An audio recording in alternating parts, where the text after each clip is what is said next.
Good evening and welcome to today's Master Gardener program with presenter Perry Mathewes, who will talk about the new trails at the Museum of the Shenandoah Valley. I'm Dina Henshin, Adult Services Librarian at Rust Library, and your host tonight. Please feel free to send me your comments and questions during the program by using the chat feature, and I will relay them to Perry during and after the program.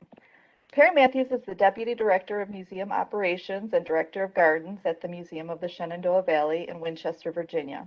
Perry provides a vision for and oversees the stewardship and development of the museum facilities, gardens, and grounds, including the rehabilitation of the Glen Burnie Gardens and the creation of new garden spaces as outlined in the museum's master plan. He leads all horticultural initiatives for the more than 500 acres at the MSV, and he is the project manager for the development of the trails at the MSV. Welcome, Perry. Thank you for everyone for having me. Yes, I am Perry Mathewes, and Deputy Director of Museum Operations and Director of Gardens, and it's a big mouthful. And I'm hoping that some of you have been crossed over the mountain and come to Winchester and seen the Museum of the Shenandoah Valley. We are known for our gardens. The gardens have been open to the public since 1997, and I actually have had a chance to speak to this group before.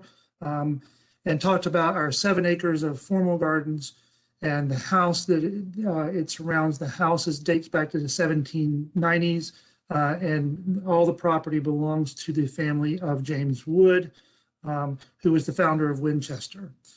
And we still have 214 acres of the original 1,000+ acres.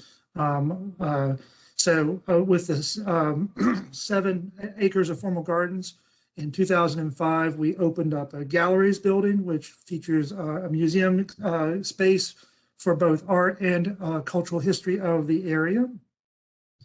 And we've had over 150 acres of operational farm and woodland area on the property. It is still an active farm. We are the only active farm within the city limits of Winchester.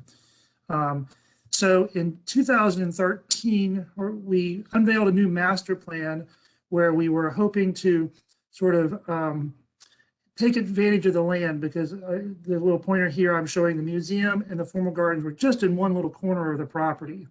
And we wanted to open up the property through community feedback. People wanted to be out onto the property a little bit more. So we developed a network of trails and unveiled all this, the original planning in 2013. And as we developed the project, of course, we got better architectural renderings than sketches. And we're able to develop a network of ADA compliant trails that is almost 2 miles long of ADA trails, but we have about a total of 3 miles of trails on the property right now that is open to the public. So, you know, it sounds simple. We just opened up a bunch of trails, and it's not quite so simple because there was a lot of infrastructure that had to be done. This is how the trail system and the property looks in comparison to the architect's rendering. But before we could open up the property, we actually had to do a lot of infrastructure. We did not have very adequate parking. We did not have adequate storm drainage for all the trail systems that we were getting ready to do. So, and we had to do some farm cleanup just to enhance the safety for visitors. So in late 2018, we broke ground and started clearing and prepping the site. We had to address stormwater management by taking what had been a small retention depression, and we put all our stormwater management underground under our parking lot.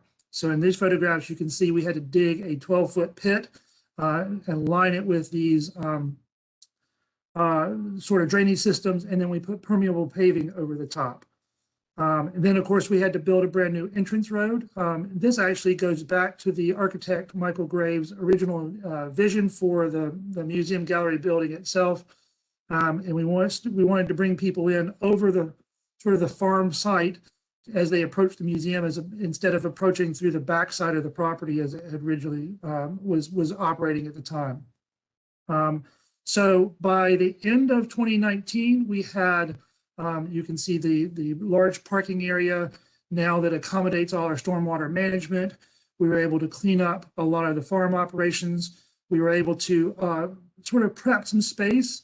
We had to move farm operations. We had to move the cattle away from part of the site, and we had a new entrance road in. So end of 2019, everything's going to be great, right? We're all ready to go. And then, of course, a pandemic hit. So this is actually the first day of construction on the trails themselves. It happened on March 17th in 2020, which is the day that the museum had to close to the public when all the local schools closed to the public for the pandemic shutdown. Fortunately for us, for the construction part of the project, as you can see, most of these workers are well over 6 feet apart. If they were a little closer, their equipment would be in trouble. So we were able to continue on working on the project. So in the open field areas, we were able to actually do a lot of sort of excavating and started getting areas ready. But then, of course, we had quite a bit of woodland area. We had spent over a year identifying major trees that we did not want the trail route to go through. And then we had to do clearing for the trail route in other areas. And here you can see some of the heavy clearing. And we actually shredded all of the trees. Most of the trees that were on site that were being removed were Osage orange. And it has made actually a great mulch that we use on some of our other trails. And then the big heavy work of getting the trails refined and laid out. There's a lot of heavy work in here because the intention is that we wanted to make these trails ADA accessible, which means they would need to be a firm surface. They also cannot have a grade change of more than 5% as you move along the trail. So it's a very easy trail to walk. And to take a bicycle or a stroller or a wheelchair on. But that meant because we have 3 large ridges that sort of across the property, there was a lot of cutting and excavating and grading and changing of the grades as we go through. So here's an example of sort of the process. It would have been simple just to rise up and down this little rise, but to make it ADA compliant, we had to cut through this rock. And by the way, the little white ribbon on the tree right there on the sycamore was intended as a marker for the construction workers to preserve that tree. So we cut through the rock. We then had to prep the base for the trails. We then prepped the areas around the trails, and then we laid down about 5 inches of gravel. And then we did a surface of tar and chip. So it looks like a gravel walk, but it's got a tar binder in it. And so it's very comfortable to walk on. It is not a hard asphalt road, but it sort of looks like a very fine gravel road as you walk along. So we were able to open the trails on the day before Thanksgiving last fall, but we did not have the entire network of systems open. We had opened up probably about 1.5 miles, but the last sort of half mile was a little bit of a challenge because it was going through a wetlands, and we were doing a floating boardwalk. And so this was a project we worked on, continued through the winter, where we had to get these custom built floats because the Army Corps engineer would not allow us to actually put any piers in. So this boardwalk is designed to float up and down with storm surges because this stream will surge and flood during heavy rains. And then we were able to also had to build a ramp out to Amherst Street, which is one of the other trail connectors. So at the end of the boardwalk, it connected out onto the street, and we had to raise the ramp up. And then we were able to put in the decking. The decking was provided to us all as a donation by Trex, which of course is headquartered here in town. So let's do a quick sort of walkthrough of the trail system a little bit. As you come into town you come in off this main street right through here in the lower left-hand corner is Amherst Street. And it is one of the primary routes. It's Route 50 through town. And we have a new entrance circle, and you would arrive. But part of the purpose of this trail, being the Museum of the Shenandoah Valley, is that we are here to enhance the culture of the community, and we have a lot of art exhibits in the galleries. We are making this an art park. So art is an integral part of the trail system as well. And that is displayed at the very entrance. As you come in off of Amherst Street, we were able to replace, we worked with the city, we were able to replace the bus stop there with this new bench made by the local artist Andy White, who's the gentleman sitting right here on the bench in the green sweater. And the rest of the crew is our garden staff as we installed the 7 bins bench that represents the 7 bins of the Shenandoah Valley. So this is a different bus stop than the rest of the bus stops as you drive up and down Amherst Street. Then you would come into that large 1-acre circular drive. The center circle is a wildflower meadow. So it has a variety of perennial wildflowers and perennial native grasses. So there's a nice mix. We do have a cut trail through there so you can wander through. We do have, let's see, you'll go back a little bit. There are 18 spaces right through here. So even when the museum is closed, because we have a gate right here, and when the museum is closed to the public, for example, on a holiday, on Thanksgiving Day and on Christmas Day, the trail system itself are open. So people can park right here at the museum or in this part and then hop on the trails that you can see winding up the hill right through here. So go through, and there is a series of switchbacks coming up this pasture to maintain that gentle rise because the driveway itself is about a 8%, 9% grade in some spots, and so it's very steep. The steep banks here, of course, are covered in a variety of wildflowers and clover. And then when you get to the top of the hill, you'll see quite a few pieces of art, as well as a really nice view of the valley in Winchester. One of the pieces that we see right here is done by Reuben Peacock. This is the artist himself visiting the installation. This is a piece called Pentangle, and it is actually on loan to us from the Virginia Museum of Fine Arts. And then across the road, the entrance drive, there's a small overlook that looks out over the property. And we have a piece called Compa Rojo, which is loosely translated My Friend Red, and it's made by a Mexican artist who goes by the name of Otto. And so it's a great spot where people love to sit next to Compa Rojo and have their pictures taken, but you also have a nice view of the museum along the way. So coming down back across the trail system, we do have at the top of this pasture, we have a great view of the museum and various components. And you may have noticed as we've gone through some of these pictures, there is a very large silo. The silo has been on the farm for quite some time, but it is no longer in use, especially now that we've created our entrance road right by it. So we've actually turned it into, did some renovation on it and turned it into a place for art installation. So on the left here, you can see what the silo looked like when we first started working on the project. We cleaned it up, parched the interior, and painted it on the inside. And then we actually had an artist come in and install this installation of flying birds and clouds floating in the silo. One of the most interesting things about the silo, though, if you haven't been in one, it's a very small, narrow space, and it echoes like crazy. So don't take more than 2 toddlers in there at one time or you'll lose your ears. Next to the silo, we did do a sort of a garden installation as well. This is called the tractor garden. The tractor there has been on the farm as a active farm machinery since 1970. And we retired it about 4 years ago. We were using it up until then.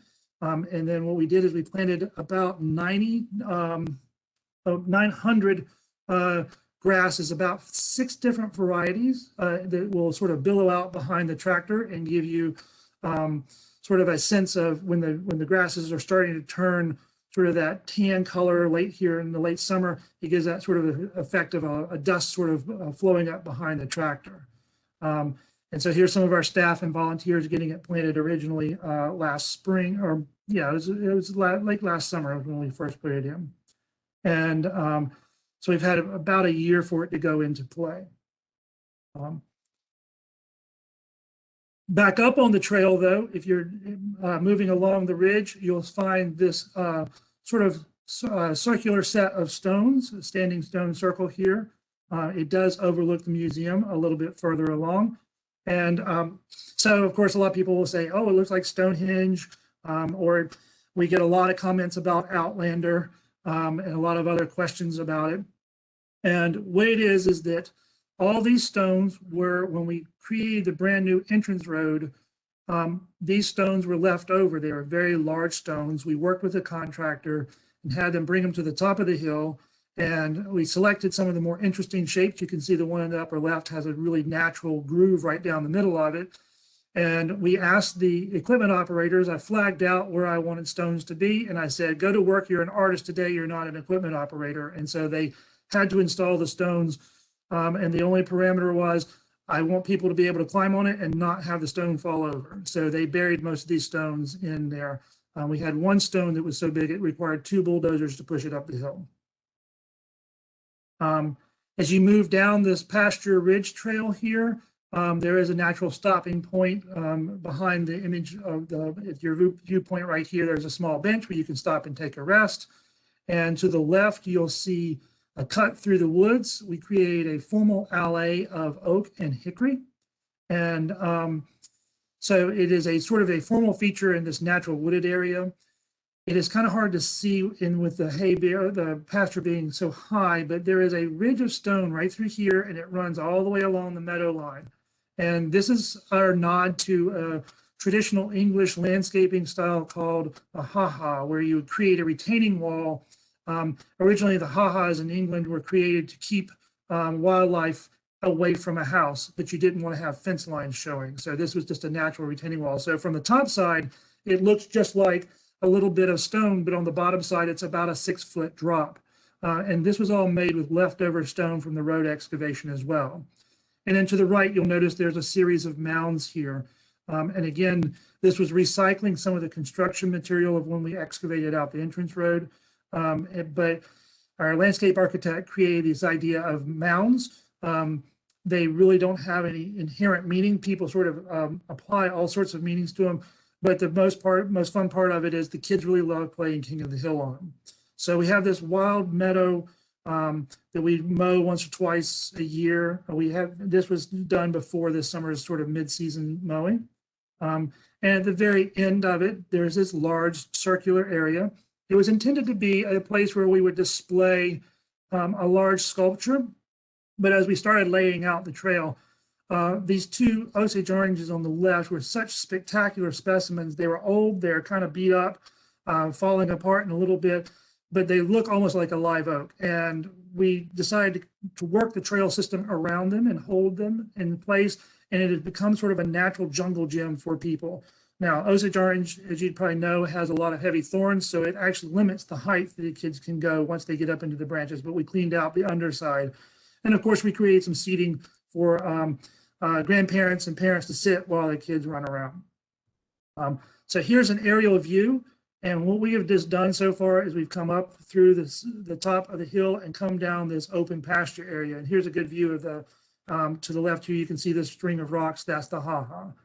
And as you can tell, when we did the Osage orange circle, we sort of, to hold the integrity of the trees, we actually lost the true circle and it became sort of a flattened oval a little bit. But at this point, we turn eastward and run into a wooded area. We have about 70 acres of wooded area that had been part of the farm operation, and it has grown up.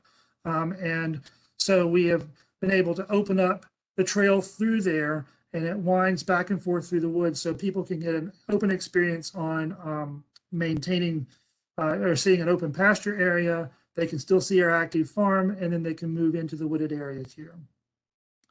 We have a couple of stops along the way. For example, there's a small little side trail, and this is an exhibit by of photographs by the photographer Sarah Jones Decker, and she has done a book on trail shelters along the Appalachian Trail, and she did an exhibit with us, and we've done them on metal photographs on metal, and we were able to display them in a sort of sheltered area along the trail here.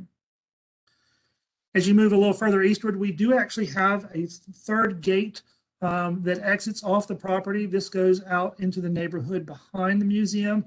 Right behind the museum is a old school.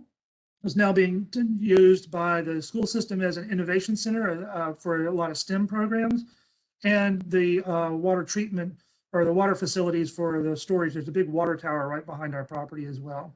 So we've worked with the city and the school system to run an easement trail right through the property, and it connects to a neighborhood right behind us. So people who live around Hanley High School have a chance to walk under the trails without ever having to get in a car if they want to.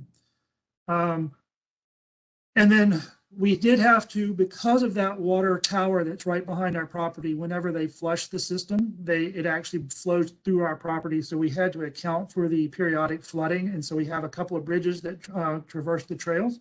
It also allows us to not have to make the trail go all the way down and all the way back up. Again, it helps hold that ADA process. But as we start moving from west to east, we're crossing 4 different ridges. So there's a lot of switchbacks. It gives us some opportunity to create viewing areas. This area of the wooded areas was in the back, sort of the southeastern corner of the property. Originally, there was an enormous amount of ash tree in here, and of course, most of them failed with the emerald ash borer. So it allowed us some opportunity to actually sort of wind the trails in a slightly different way than was originally thought out when we were working on it. We continue to add art as we move along the trail. This was actually installed on Monday, and this is a piece called Cherry Blossom, and we're trying to take advantage of various aspects as you move along the trail. And this is another one of the large switchbacks. As I said earlier, we moved, we tried to make sure and align the trail path around to avoid large trees like this very large red oak right here. The original design of the trail actually would have taken us through a white oak grove. So we looked for a different route, and this was the best route to get down from this ridge. And the original trail actually would have gone right through the middle of the tree. And so we had to reroute and bump the whole trail wider to avoid the tree.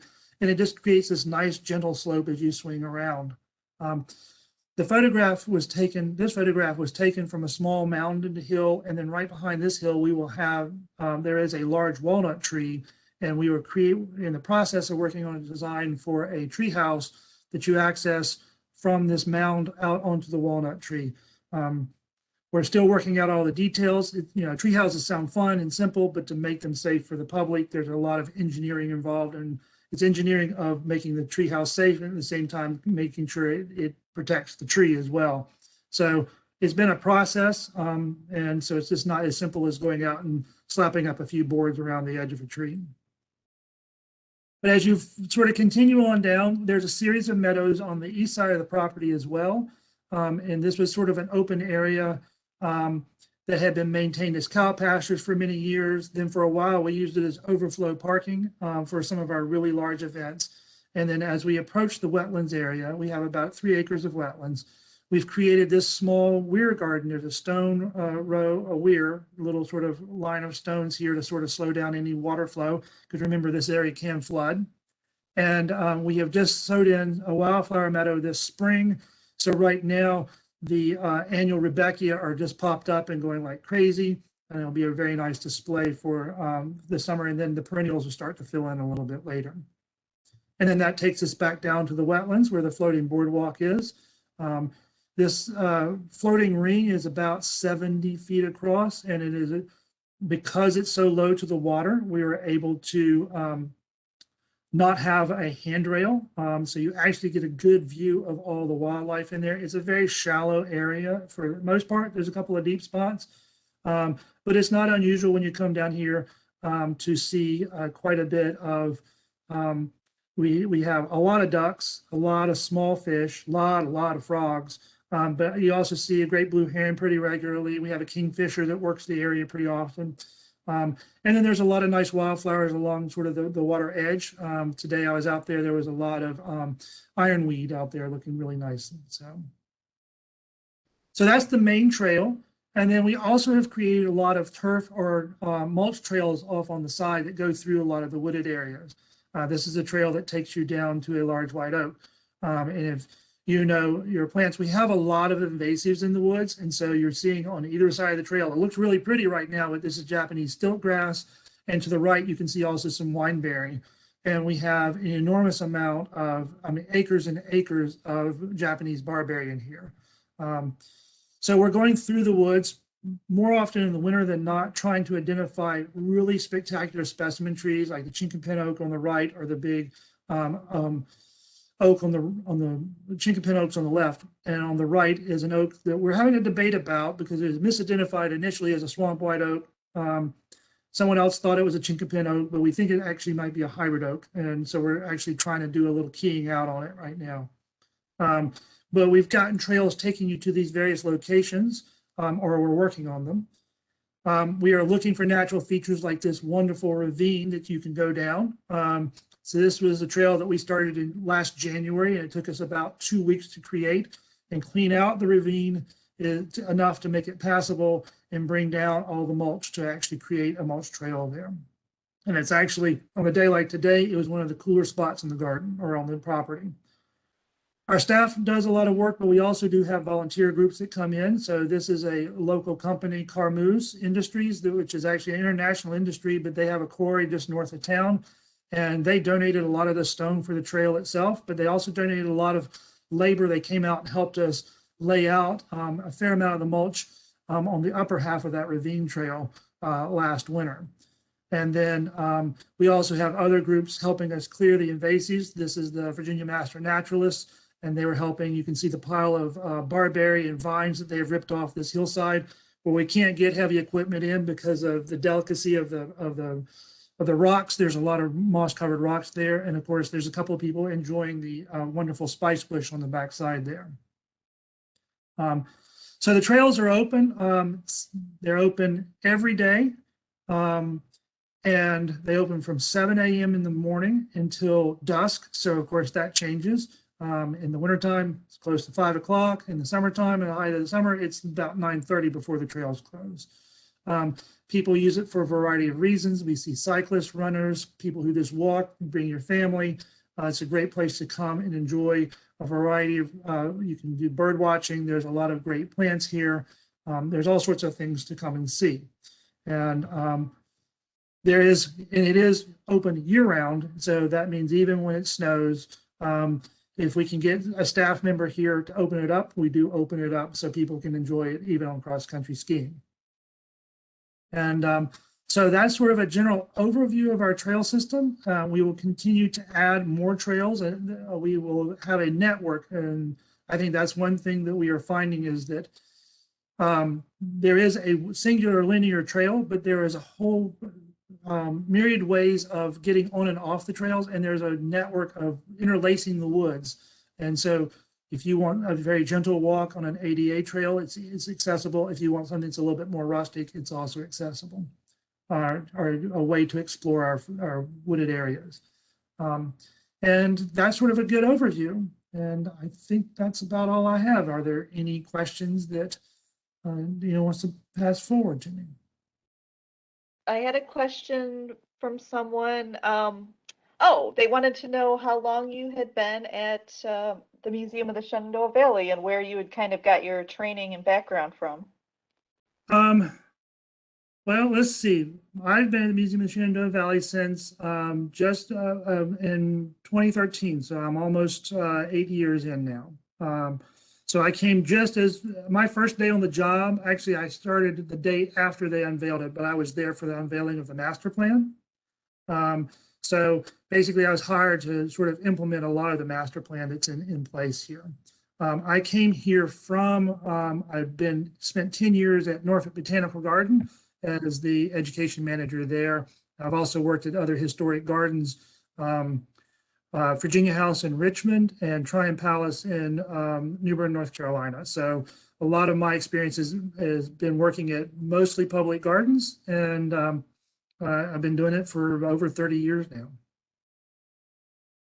Nice. Somebody asked how the trail project was funded. Was it fundraisers? Was it grants? Was it? There was a myriad, sort of several ways we worked it through. The project itself was about $9 million. And again, as I sort of mentioned at the beginning, people think, oh, it's just a simple trail, but doing the infrastructure to accommodate the increased visitation, stormwater management, all the issues we had to deal with, plus actually building an ADA compliant trail required a fair amount of fundraising. The Museum of the Shenandoah Valley is a 501c3, but we do get a fair amount of funding from the Glen Burnie Foundation, which technically owns the property. When James Wood, started the property, just for a little bit of background, that Glen Burnie property had been in the same family for 6 generations. When the last member, Julian Glass, when he passed away, he set up the Glen Burnie Foundation, and they own the property. And it was a way to showcase a lot of the artwork he had collected, as well as to manage the property. It was intended to open up the property to the public. So the foundation does provide us a sizable portion of our budget, and then they did provide a fair amount of money for the capital projects such as this. But we also had to go out and find grants. There was a lot of community fundraising. If you notice, a lot of the benches on the trails are actually people who sort of buy a bench, but is making a donation, and part of the cost goes to cover the cost of the bench, but part of the cost covers the trails, the construction, or at this point, it'll be for maintenance of the trails. We did partner with the city and got a grant from VDOT to help us with the ADA portions of the trails. So they did not help us with any of the major infrastructure and the prep work, but they helped us with a portion of it. So we did get some funding from VDOT. The city did not put in any money. So most of this is either private money, or we did get the VDOT grant. Very good. I had another question here. People were asking, have you guys been doing some museum programs on the trail? Like, are you guys trying to incorporate? What types of things are you doing? There are a variety of programs. Our education department has been sort of developing a series of programs. We have our youth programs coordinator has been doing a junior trailblazers program, where they will go out and do walks and explore different aspects of the trails on different times of the year. Matter of fact, our adult programs manager this past weekend did a program. They did an owl prowl.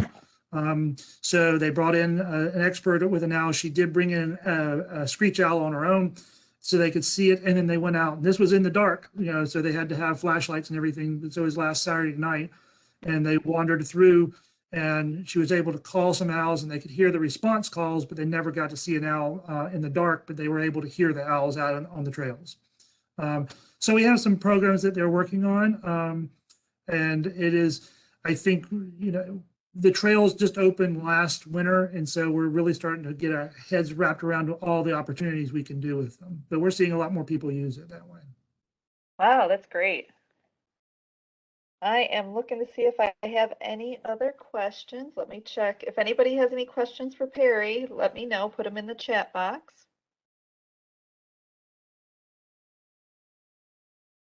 Just taking a quick look, make sure I didn't miss any. And is the project done, or you guys still have more work to do? A garden is never done. No, it is the main trail portion is complete with the portion that VDOT helped us fund. So the ADA trail itself is done. But as I said, our staff is working, and it's easier to do a lot of trail building in the wintertime. And so we did some this past winter. We did the ravine trail. We did another trail. We have about 4 sort of mulch trails and 1 turf trail right now that we were able to do over last winter. This winter is going to be a lot more clearing, and then we'll start building another network of trails like that. Chinkapin Oak, we've been to it, but no one else has really been to it. A handful of people probably figured their way out up there because we cleared a path to it, but there's no mulch to it or anything like that. So we've started identifying how we want to do it. So it's going to be 4 or 5 years of just trail building for our staff and some volunteers. With all the invasives we got, I envision that's probably about a 10-year process just to clear all that barberry and get stuff replanted. We would like to sort of restore the understory to some degree. It wasn't a farm, so it's not been it's not been a natural area terribly long, or it wasn't previously. They stopped. It grew up probably about 15 years ago when we stopped running cattle in the wooded areas. So there's that. We're always adding more artwork. We've got several big projects in the work for various pieces of art to go into the trail. So yeah, it's never quite done. And then we've already started sort of preliminary master planning for a second phase, because one of the things we realized is that people are using the trails in some ways we weren't anticipating, and we need to build better connectors from the trail system to the gallery building where the bathroom, and we need more bathrooms, for example, because when the museum building is closed, there are no public bathrooms on the trail. So things like that we're finding out. So it's going to be a process, and it's not done, but it's certainly you can come and walk on it and enjoy it quite a bit, but you can come back 3 or 4 times and you'll probably find something different each time. Nice. I just got a question. What animals can one see on the property and trails? We have a lot. Of course, we have our cattle. And when you walk the pasture, up on the pasture trail and along the ridge, we have about 40 head of cattle on the property still. And we've maintained, of the 214 acres we have, 80 of them is reserved for farm operations still. It's been the tradition of this site since the 1730s to be a farm. And it is important both to the foundation that owns the property and to the museum that we maintain that farm operation. So you'll definitely see some cows. Although right now our current tenant farmer pulls them off in the wintertime. So if you come in January, you're not going to see cows, but right now there's a lot of cows on the property. We have a whole herd of deer, which is a host of problems for us because they love our formal garden. We have what they call a rafter of turkeys. We have, in other words, a whole flock of turkeys that wander the property. We have red fox, gray fox, possums, muskrats, raccoons. Let's see, those are some of the bigger ones. We have all sorts of squirrels. Obviously, we do have a lot of black squirrel on the property. And then a variety of birds with all the dead ash in the wintertime. It's just countless numbers of woodpeckers. We have the red-bellied, pileated, all sorts of, the downy woodpeckers. You can walk out there and you can hear them quite a bit in the wintertime. It's a great fun to sort of watch them there. Then, like I said, there's herons, there's all sorts of water. We do have a red-shouldered hawk as well that lives on the property. And there's a bald eagle that lives nearby and frequents us, but doesn't live on the property. You said that there's a tenant farmer. Does the farm produce anything that the museum uses, or is that just a separate No, right production? now, when we decided to open the museum up, the foundation and the museum decided we are not, most of our staff are museum professionals. We don't know a lot about farming. So at that point in time, they decided to actually lease out the land to maintain a farm. So right now we work with a cattle farmer. And so he raises dairy cows. And the cows that are on our property are the ones that are too young to provide milk. And then we have about 40 acres of hay fields. Okay. But that's his separate operation. He has a different entrance, but you get to see the cows, and these cows are quite friendly. We had a previous farmer who did a lot of beef cattle, and they were kind of grumpy. And these cows are very curious. So when you walk along the trail, they'll come over and see what you're doing. So they're nicer to have around the public. Nice. All right. Well, I think everybody, I don't see any more questions. So I want to thank you, Perry, for presenting tonight, and thank everybody for attending. Any last thoughts other than No, have everybody come out and see the trail? Come out and see the trails, and come see the museum. We have a fabulous garden, and the gardens are open from April through December. We do close them in the wintertime because of the way they're constructed. It's kind of hard to actually keep them open in the winter. So there's a lot to see and do. There is an admission charge for the gardens themselves, but the going to the gallery building. But we do have free days on Wednesday. So if you want to come over on a Wednesday, you can. And then, like I said, the trails are open free to everybody in the community. We want you to come see them and to sort of get a taste of what it's like. You can see a little bit of the Shenandoah Valley all in one little capsule right here. Excellent. Well, thank you so much, Perry, and thank you everybody for coming, and I think we'll sign out for the evening. Thank you so much, everybody.